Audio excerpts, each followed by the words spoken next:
मुनिवर, आपके अनमोल वचनों के कुछ अंशों को सुनकर हम आपके कृतज्ञ हैं। ऐसे उच्च विचार तो हमने जीवन में प्रथमतः ही सुने हैं।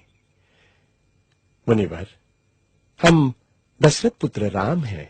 अहोभाग्य हमारे, आज इस आश्रम की भूमि आपके आगमन से पावन हो गई। स्वयं प्रजापालक ही हमारे आतिथ्य में आए हैं।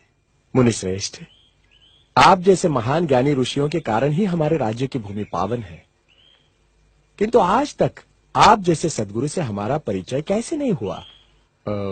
मुनिवर, क्या मैं पूछने की धृष्टता कर सकता हूं कि आप किस गोत्र और कुल से संबंधित हैं? अतिथि, मैं शंबुक, मैं शूद्र कुल से हूं।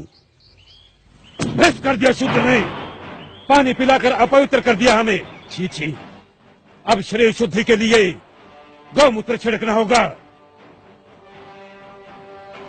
ज्ञान की ऊंचाई पर एक नीच शूद्र? हमारा हृदय इसे स्वीकार नहीं करता। किंतु ये सत्य है राजा राम, मैं शूद्र हूं। ज्ञान की गंगा का स्पर्श मात्र ही जिनके लिए वर्जित है, उनके पास ज्ञान का भंडार असंभव।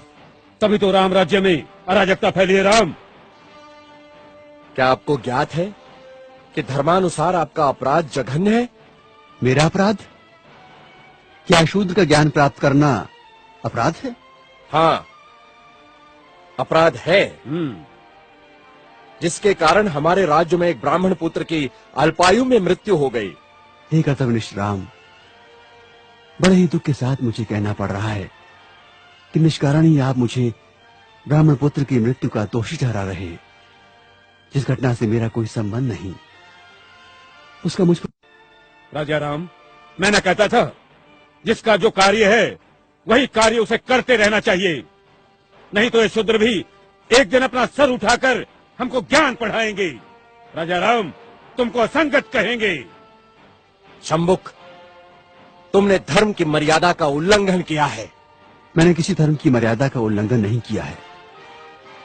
मैं एक ही धर्म को मानता हूं, वो धर्म है प्रकृति का धर्म, और उसके अनुसार सभी मानव समान हैं। न कोई ब्राह्मण है, न कोई शूद्र है। देखो देखो इसकी जीवा कैसी लप लपा रही है।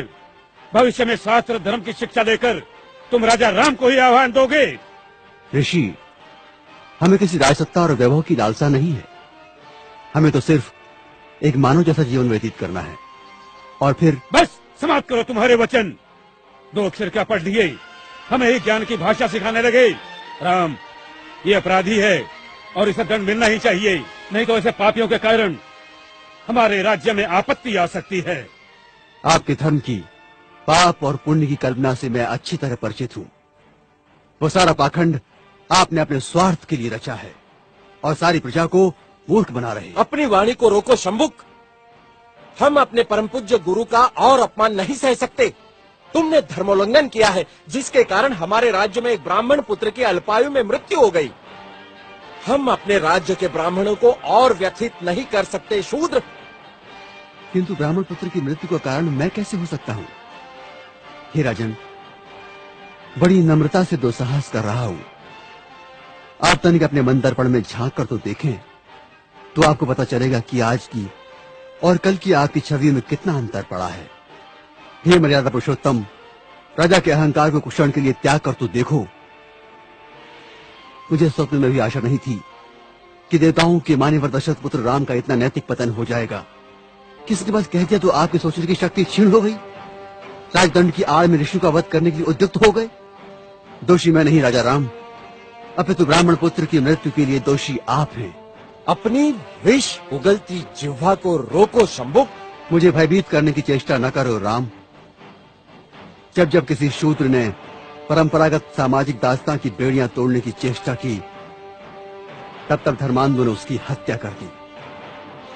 मुझे मृत्यु का भय नहीं राम। एक शंबुक जाएगा तो दूसरा शंबुक निश्चित ही पैदा होगा।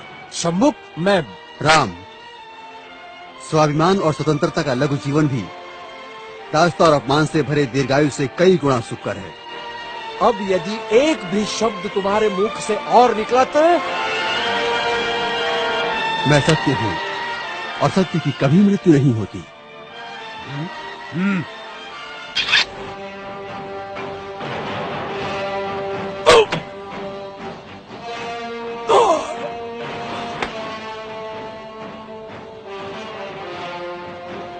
न्याय प्रिय प्रभु रामचंद्र की जय